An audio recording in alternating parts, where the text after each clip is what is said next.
오늘 한 분을 또 모셨습니다. 정치평론가 공희준 평론가인데, 이분은 정치평론도 탁월하지만 무엇보다도 이 부동산 관계 일을 하고 계십니다. 뭐 부동산 무슨 매매나 이런 중개 역할을 하시는 게 아니라 부동산 관계로 홍보 사업을 좀 하신 바가 있어요. 그래서 부동산 업계 사정에 밝으세요. 그래서 내년도 서울시장 선거와 부동산의 연관성에 대해서는 아마 이분이 최고의 정통한 식견을 갖고 계시지 않을까 싶은데요. 자, 공희준 평론가님 모시도록 하겠습니다. 나와 계시죠?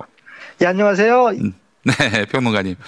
정말 정치 평론을 업으로 삼으신 지는 올해로 몇 년이시죠? 평론을 업으로 삼았다기보단 제가 그냥 예전에 저도 이제 백수였을 때, 네. 백수였을 때 그래서 한 4반세기 넘게 온라인에 글을 쓴 것 같아요. 4반세기. 예, 25년. 그러니까 제가 좋은 말로는 농객 1세대, 네. 나쁜 말로는 악플러 1세대. 또 키보드 워리어 1세대. 예, 키보드 워리어. 그 키보드 워리어 1세대에는 진중권도 있습니다. 이거는 사실은 진중권 교수도 있지만은 키보드 워리어 1세대 대표적인 사람이 김어준 딴지일보 총수와 김유식 DC 인사이드 사장인데, 두 사람들은 수백억 수십억만 지는데 저는 여전히 수십만 원에 못 메고 살고 있습니다. 아이고 참. 예. 그러니까 바른 길을 걸어왔다는 얘기죠, 또 그 얘기가. 바른 길을 그거는 너무 합리하고요. 제가 사회생활에 좀 서툴러요. 네. 아니, 사회생활 서툰다는 것 자체가 현실에 잘 영합하지 않는다, 그런 의미 아니겠습니까? 저는 그렇게 봅니다. 예, 공희준 평론가님. 정말 과찬해주셔서 고맙습니다. 예. 자, 근데 공 평론가님이 최근에 뉴스버스에다가 민주당 이대로는 서울시장 승리 못한다, 이런 글을 올리셨단 말이죠. 그 중에서 가장 눈에 띈 게 내부적 카드로 그동안 전패하지 않았는가, 이런 논리를 펴셨어요. 자, 일단 왜 내년에 선거가 어려운지 이거는 좀 이따가 여쭙고, 내부자 카드로는 전패한다. 그러니까 말하자면 지금 거론되고 있는 민주당 인사들이 몸을 풀고 있는데 이분들로는 내년 서울시장 선거에서 승리하기 어렵다, 이런 얘기 같습니다. 맞습니까? 서울시 선거의 특징이 뭐냐면은, 특히 이제 민주당 계열 정당의 특징이 있는데, 민주당 내에서 나온 후보들로는 크게 재미를 못 봤습니다. 그동안? 그렇다면 현재 김민석 국무총리가 민주당 사람이잖아요. 민주당 사람인데 나왔던 2002년에 나왔죠. 2002년. 패배했고, 그리고 이제 지금은 아직 복당이 안 된 걸로 알고 있습니다만, 송영길 소나무당 대표도 2022년에 졌었고, 그 지방선거 때. 예.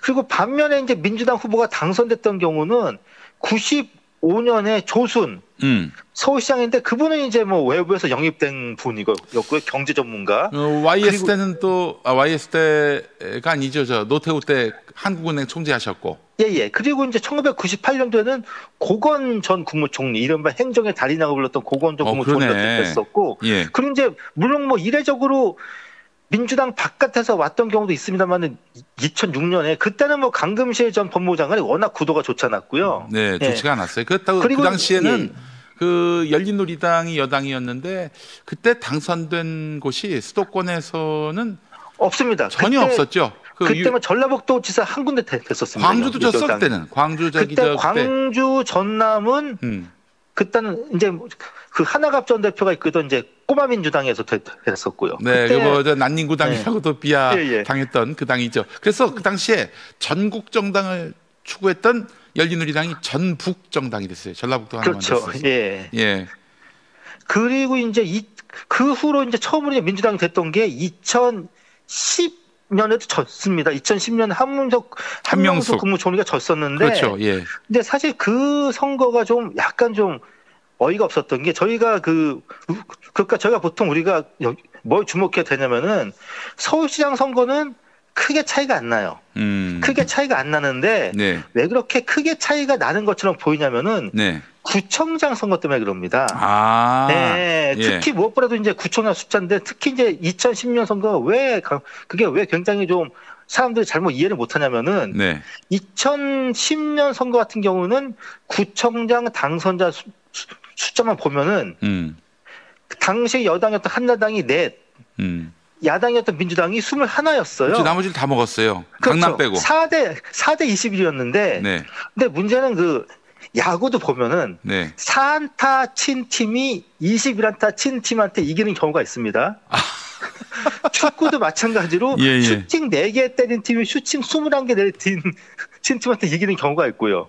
결국은 이제 그때 민주당 같은 경우는 21안타 또는 슈팅 21개 때리고도 진 선거였거든요. 그게 진 네. 이유가 그 저쪽에 진보 신당이었나요? 그때 그 네. 노회찬 후보가 나와가지고 사실 노회찬 한명숙 합하면은 그때 오세훈 이겼는데 그래서 표가 갈라져가지고 졌다 해서 노회찬 의원이 그래서 비난을 많이 받았어요 그때.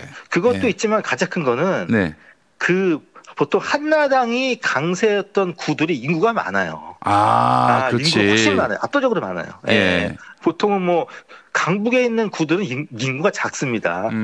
그러니까 이거 비유하면은 뭐 이를테면은 전북, 전남 이렇게 광주 합친 게 부산, 뭐 경남밖에 안 되는 식으로 그런 식이에요. 예, 인구가. 예. 결국 이제 서울시 전체도 표가 나오는 거기 때문에 민주당이 진 건데 네. 그 다음에 이제 치러진 보궐선거에서 오세훈 시장이 그 당시 뭐 무상급식 반대한다면서 뭐 이상한 짓을 했잖아요. 네, 이상한 그렇죠. 짓을 했는데 뻘짓을 했어요. 그 다음에서 이제 박원순 시장이 왜 됐냐면은 가장 큰 건 가장 중요한 이유는 민주당은 전통적으로 당 밖에서 민주당 사람처럼 안 보이는 인물을 영입하거나 수혈했을 때 항상 표가 많이 나왔어요. 네, 그 당시 이제 박원순 참여연대 이사가 아름다운 재단 이사장이 민주당 비록 뭐 진보 성향이긴 했는데 민주당 사람은 아니었습니다. 네. 그렇기 때문에 상대적으로 이제 중도층에 대한 반감이 약했죠. 중도층의 표를 많이 당겨왔습니다. 그렇기 때문에 보통은 민주당 같은 경우는 중도층의 표를 많이 당겨올 수 있는 서울시장 후보를 외부에서 영입하거나 수혈받을 때 서울시장 선거에서 굉장히 좀 유리한 구도로 선거 치렀습니다. 그 왜 그랬을까요? 왜 민주당 후보가 이렇게 오랜 또 민주당에서의 활동 이력을 가진 정치인이 왜 이 서울시장 선거에서는 맥을 못 추는지 그 이유는 뭐라고 보세요? 그거는 서울시가 전통적으로 예. 그 당성이 약해요. 당성이 상대적으로 약하다. 네, 어떻게 보면 그 서울시 같은 경우는 전통적으로 좀 당성이 약한 후보들 선호합니다. 그거는 저기 역으로 생각하면은 한나라당이나 보수 정당이 역대로 서울시장 후보로 내세웠던 사람들을 보면은 당의 평균적인 이념적 좌표보다는 왼쪽에 있는 사람들이었어요. 네. 네, 그러니까 어떻게 보면 그 민주당 지지자들이나 진보 성향 유권자들이 봤을 때는 다들 수국고통으로 보입니다만은 이명박 서울시장이나 오세훈 서울시장 같은 경우는 보수 내부의 기준만 봤을 때는 왼쪽의 인물이었습니다. 그렇죠. 네. 그것도 이제 이미지가 좋았어요, 또 네. 오세훈이가. 반면에 이제 민주당은 어떤 거냐면은 네. 자기 당에서 크게 왼쪽은 아니었던 인물이었어요. 그러니까 보통은 보수는 확장성이 있는 인물을 내보냈는데 반면에 민주당은 확장성보다는 당내에서 좀 당원들 지지를 많이 받는 사람들이 나왔죠. 예. 그래요. 만약에 그때 2021년 9월이었나 10월이었나?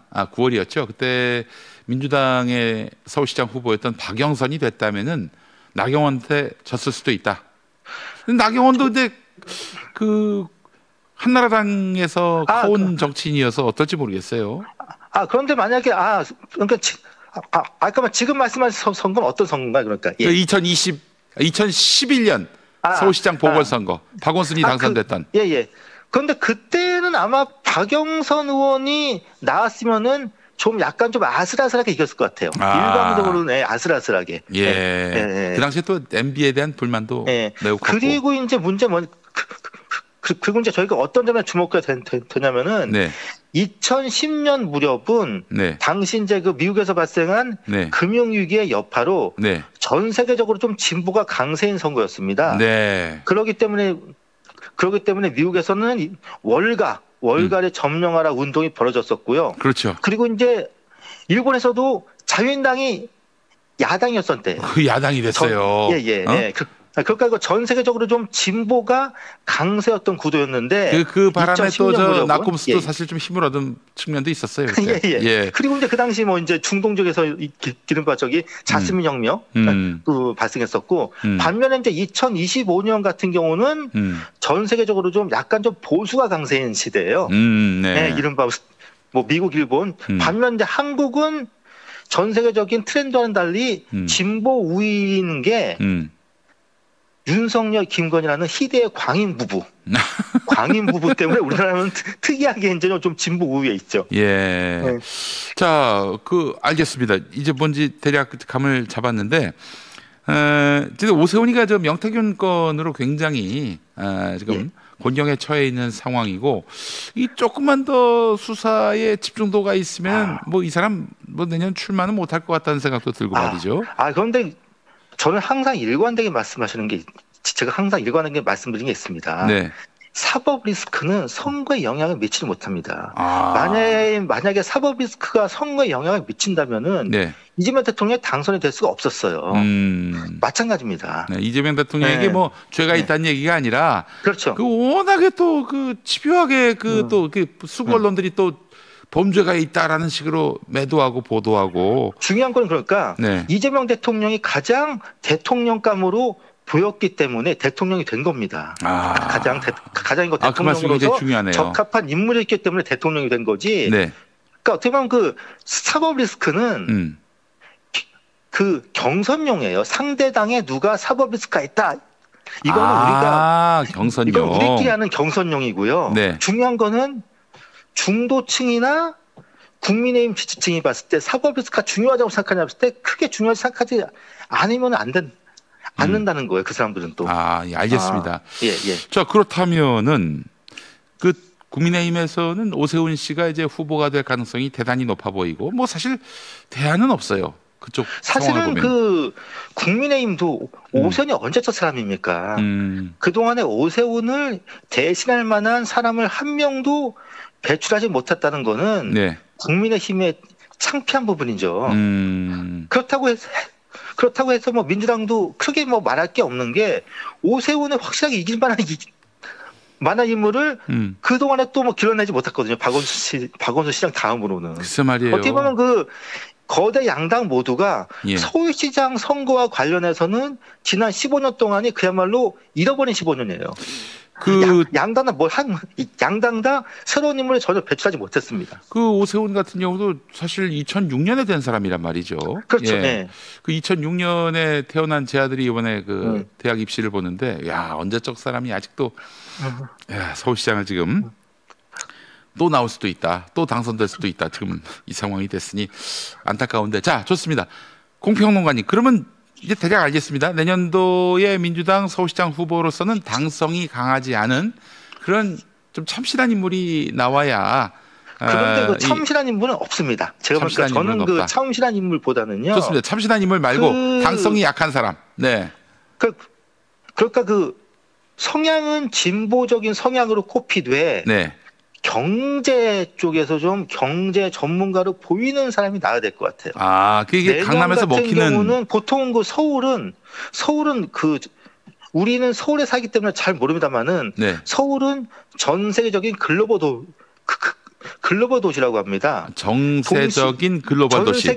전 세계적인 도시. 네. 동시에 전 세계적인 글로벌 도시의 특성이 뭐냐면은, 경제가 굉장히 중요하게 작용하는 도시들이에요. 네, 그러니까 보통 전 세계적인 글로벌 도시들 이꼬르 경제 도시입니다.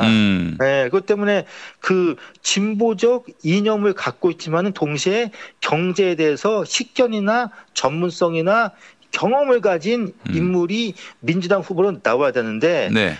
지금 현재 민주당 내에서 언급되는 분들은 보면 거의 다 경제와는 좀 동떨어진 분들이에요. 거의 다 뭐 이제 법조 분들이더라고요. 법률 전문가들이더라고요.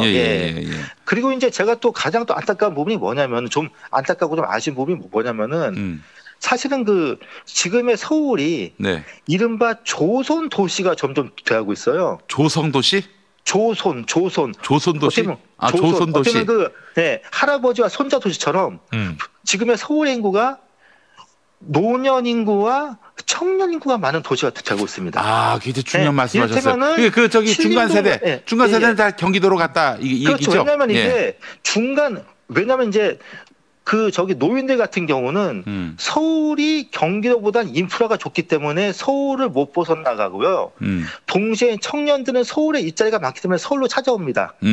대신에 이제 경기도에서 자기 집을 살 수 있는 좀 여력이 있는 중장년 세대는 경기도로 빠져나갔고요. 그러니까 뭐 대표적인 지역이 어디냐면은 물론 물론 저기 관악구가 민주당 강세 지역이긴 한데 네.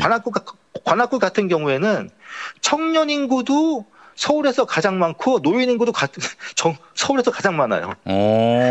한마디로 4050 세대가 없어요. 서울의 지금 인구 구조는 점점 저기 호리병 구조가 되고 있습니다. 허리가 잘록한. 야, 이게 사실 제 대학 그 동기들을 보니까 서울 사는 사람이 한 10명 중에 한두 명도 안 돼요, 보니까. 다.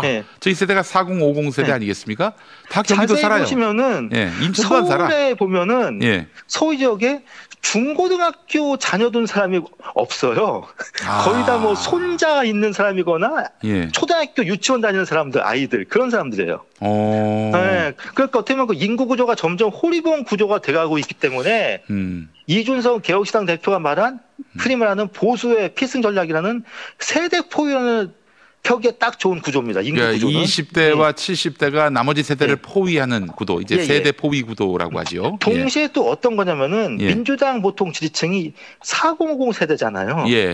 그런데 문제는 그 4050 세대가 경기도에 많이 사는데 지금 민주당의 그 서울시장 경선 구조가 잘못하면 어떤 흐름을 갈 수 있냐면은 서울에 투표권도 없는 경기도 거주하는 4050 세대가 서울시장 민주당 서울시장 후보를 뽑을 수 있는 상으로도 갈 수도 있어요.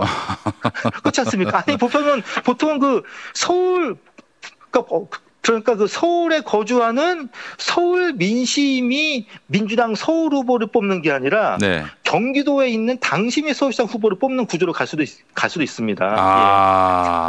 자칫하면 분위기상. 그게 무슨 말씀인지 알 것 같습니다. 그 결국 이제 부동산 문제예요. 4050이 왜 서울을 떠나겠습니까?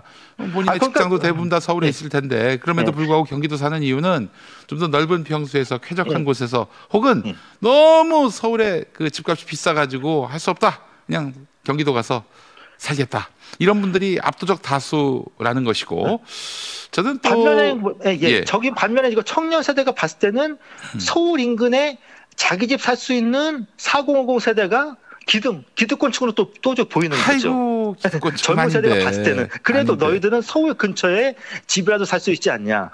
사실 서울에 사는 20대, 30대들 보면은 대부분 이제 자가는 갖고 있지 않으면서도 직장이 가까우니까 또 이제 여가를 즐길 수 있는 공간으로서는 서울이 제일 좋으니까 서울에 이제 남는 건데 이제 4050 되면은 이제 전세 그만 살고 싶다, 월세 그만 살고 싶다 해서 자기 집을 가지려고 이렇게 이제 서울 밖으로 나가는 건데. 그러니까 보통 이제 현재 수도권 지역 선거가 어떻게 돼가고 있냐면은 저기 서울시장 선거와 경기도지사 선거가 점점 이게 이른바 디커플링 돼가고 있습니다. 디커플링. 그러니까 이게 서울에서 유리한 정당이 경기도에서 불리하고 경기도에서 유리한 정당이 서울에서 불리한 그런 구조를 가고 있어요. 서울과 경기도지사 선거의 디커플링이 현재 그 수도권 지역 선거의 가장 중요한 요소인데 이 부분은 잘 주목하지 않고 있습니다. 사람들이 서울시장 선거와 경기도지사 선거의 디커플링 효과를. 자 그렇다면 오늘 공희준 평론가님 말씀을 좀 종합해 보면은. 당성이 강하지 않은 아마도 이제 무슨 당에서 요직을 맡은 정도가 아니라 그 지역구 국회의원으로서 그 당색이 너무 짙은 그런 정치인이 나오면은 상대적으로 경쟁력이 약할 수가 있다. 그러니까 이거죠. 어떻게 보면 이게 강성 지지층들은 주로 경기도에 있고 대신에 강성 지지층이 아닌 분들은 서울 산다는. 그러니까 이거 제가 좀 쉽게 말씀드리면은 서울의 민심과 민주당의 당심이 분리돼 가고 있다는 거예요. 그런데 현재 한국의 정당 구조는 당심이 우선인 구조 아닙니까? 그나마 지금 국민의힘도 뭐가 불안한 거냐면은 국민의힘도 현재 자꾸만 이상한 구조로 가가지고 이를테면 그 대구 경북에 사는 유권자들이 서울 선거에 자꾸만 영향을 미치는 구도로 가고 있거든요. 그렇기 때문에 지금 그 민주당이나 국민의힘이나 중요한 건 이겁니다. 그 지역, 네. 그 지역의 민심을 보고 후보를 뽑아야지 그 지역에 거주하지 않는 분들의 당심을 보고 후보를 뽑으면 안 된다. 등의 관건입니다. 예, 알겠습니다.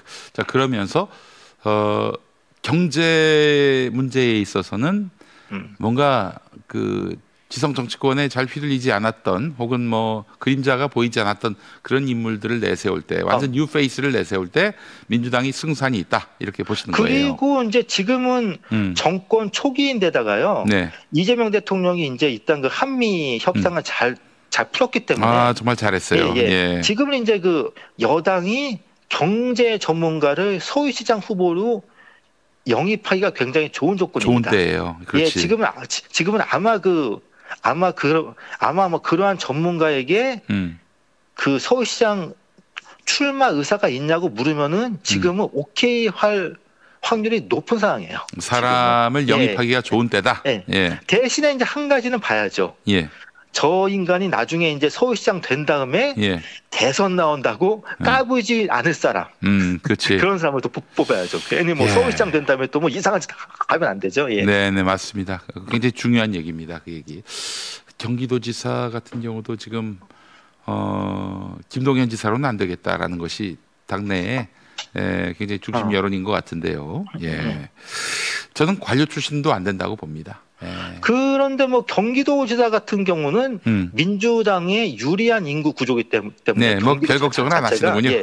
예, 경기도 인구 구조는 점점 이제 허리가 불룩한 구조로 가고 있습니다. 예. 네. 그렇기 때문에 민주당의 구조적으로 좀 유리한 선거가 될 수밖에 없어요. 그러나 일단 서울시장에서 이겨야 지방선거에서 승리한다는 얘기가 나오니까요. 뭐 부산시장 선거까지 그 두 도시에서의 승산을 위해서 우리가 지혜를 모아야 할 때가 아닌가 하는 그런 생각이 들어서 오늘 공인준 평론가님의 고견을 들을 수 있었습니다. 자, 오늘 말씀 감사합니다.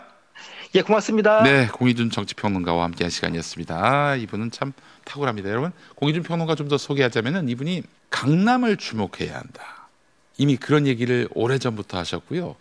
또 굉장히 탁월한 식견이 많이 있었는데 강남의 어떤 정치 세력화, 그래서 사실은 강남을 정치적인 어떤 유의미한 그런 섹터로서 본 최초의 평론가라 할 수 있습니다. 네, 평론 경력도 제가 여쭤봤는데 90년대부터 이제 한국 정치를 관망해 왔던 그리고 분석해 왔던 분입니다. 공인준 평론가 모시고 오늘 이야기 함께 나눠봤습니다.